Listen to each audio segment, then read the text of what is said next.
లక్ష్మీదేవి కుడి చేతితో సృష్టించిన చెట్టు మారేడు చెట్టు. అందుకే ఆ చెట్టుకు పండిన కాయను శ్రీఫలము అని పిలుస్తారు. సృష్టిలో మారేడు చెట్టుకు ఒక గొప్పతనం ఉంది. అది పువ్వు పూయకుండా కాయ కాస్తుంది. మారేడు కాయలో ఉన్న గుజ్జును చిన్న కన్నం పెట్టి తీసి దానిని ఎండబెట్టి అందులో విభూది వేసి ఆ విభూదిని చేతిలో వేసుకుని పెట్టుకునేవారు. మారేడు ఆయుర్వేదమునందు ప్రధానంగా ఉపయోగపడుతుంది. ఈ మారేడు దళము 3గా ఉంటుంది. అందుకే త్రిదళం త్రిగుణాకారం త్రినేత్రంచ త్రియాయుధం త్రిజన్మ పాప సంహారం ఏకబిల్వం శివార్పణం అని తలుస్తాము. దళములుగా ఉన్న వాటినే కోసి పూజ చేస్తారు. ఈ దళం 3 ఆకులుగా ఉంటుంది. అరుణాచలంలో బహుబిల్వ దళం ఉంటుంది.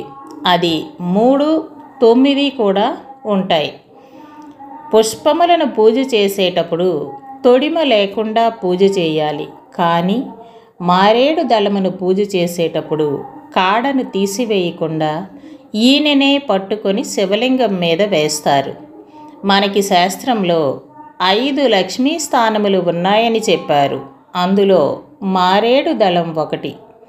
మారేడు దళంతో పూజ చేసినప్పుడు బిల్వం ఈనె శివలింగమునకు తగిలితే ఐశ్వర్యం కటాక్షించబడుతుంది. అందుకే ఇంట్లో ఐశ్వర్యం తగ్గుతున్నా, పిల్లలకు ఉద్యోగం రాకపోవటం మొదలగు ఇబ్బందులు ఉన్నా 3 ఆకులు ఉన్న దళమును పట్టుకొని శివునికి పూజ చేయాలి. శివుడిని మారేడు దళంతో పూజ చేయగానే ఈశ్వరుడు త్రియాయుషం అంటాడట. బాల్యం, యవ్వనం, కౌమారం ఈ 3ంటిని నీవు చూస్తావు అని ఆశీర్వదిస్తాడట. కాబట్టి ఆయుర్దాయం పూర్తిగా ఉంటుంది. శివుని మారేడు దళములతో పూజించే వ్యక్తి 3 గుణములకు అతీతుడు అవుతాడు. మారేడు దళం శివలింగం మీద బోర్లా పడితే జ్ఞానం సిద్ధిస్తుంది. అంత శక్తి కలిగినది కాబట్టే దానికి శ్రీ సూక్తంలో అలక్ష్మీర్మేనస్యతాం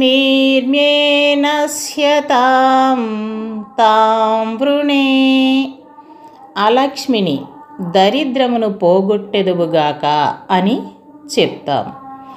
మనిషికి 3 గుణములు, 3 అవస్థలు ఉంటాయి. 4వ దానిలోనికి వెళ్ళడు. 4వది తురీయము. తురీయమే జ్ఞాన వ్యవస్థ. అటువంటి తురీయంలోకి వెళ్ళగలిగిన స్థితి శివలింగమును మారేడు దళముతో పూజ చేసిన వారికి వస్తుంది. మారేడు చెట్టుకి ప్రదక్షిణ చేస్తే 3 కోట్ల మంది దేవతలకి ప్రదక్షిణం చేసినట్లే.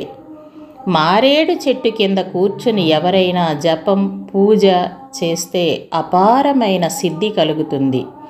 యోగ్యుడైన వ్యక్తి దొరికినప్పుడు మారేడు చెట్టు కింద శుభ్రం చేసి అక్కడ కూర్చోబెట్టి భోజనం పెడితే అలా చేసిన వ్యక్తికి 1 కోటి మందిని తీసుకువచ్చి ఏకకాలమందు వంట చేసి అన్నం పెట్టిన ఫలితం వస్తుంది. శాస్త్రమునకు మనకు లఘువులు నేర్పింది. మారేడు చెట్టు అంత గొప్పది. మారేడు చెట్టు మీద నుండి వచ్చే గాలి మిక్కిలి ప్రభావం కలది. అసలు మారేడు చెట్టు పేరులోనే చాలా గొప్పతనం ఉంది. మారేడు తెలుగులో రాజు ప్రకృతి, రేడు వికృతి, అంటే మా రాజు. ఆ చెట్టు పరిపాలకురాలు, అన్నిటినీ ఇవ్వగలదు. ఈశ్వరుడు ఈ చెట్టు రూపంలో ఉన్నాడు.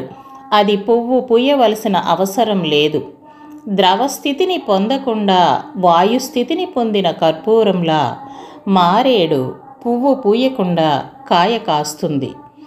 అంత గొప్ప చెట్టు మారేడు. అందుకే